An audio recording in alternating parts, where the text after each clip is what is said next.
Silicon Valley is an almost $3 trillion neighborhood, thanks to companies like Apple, Google, and Tesla. But it wasn't always this way.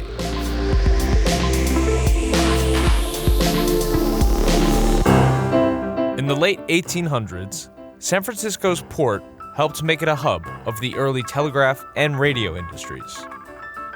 In 1909, San Jose became the home of one of the country's first radio stations. In 1933, the Navy purchased Moffett Field to dock and maintain the USS Macon. This made Moffett Field a major hub for the early days of the aerospace industry. Many scientists and researchers all found work in the area. In 1939, the Ames Research Center was founded in the area, and it became home to the world's largest wind tunnel in 1949. Also in 1939, William Hewlett and David Packard founded Hewlett-Packard in Palo Alto, which originally made oscillators. Then, during World War II, Hewlett-Packard made radar and artillery technology. At this point, computers were about the size of a room.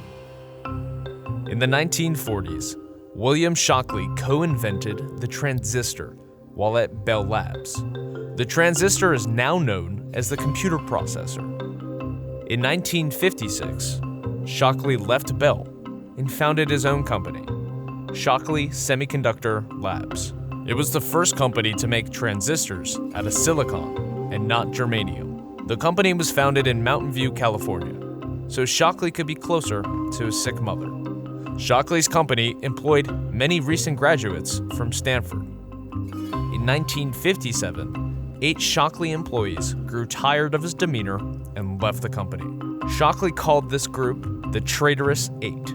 They partnered with Sherman Fairchild to create Fairchild Semiconductor.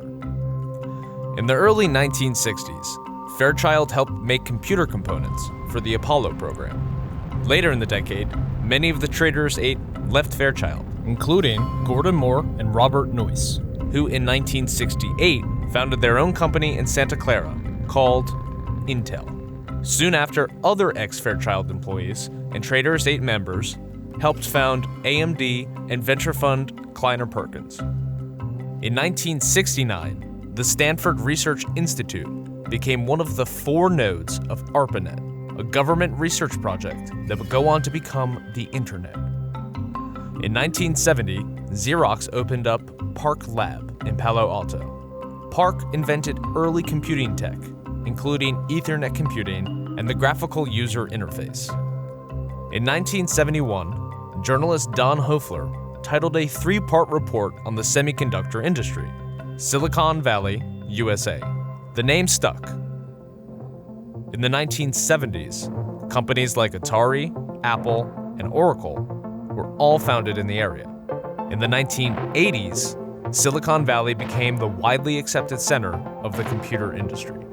eBay, Yahoo, PayPal, and Google are just some of the companies founded in the area in the 1990s, with Facebook, Twitter, Uber, and Tesla joining them the following decade. The growth of the tech industry in the area continues to this day.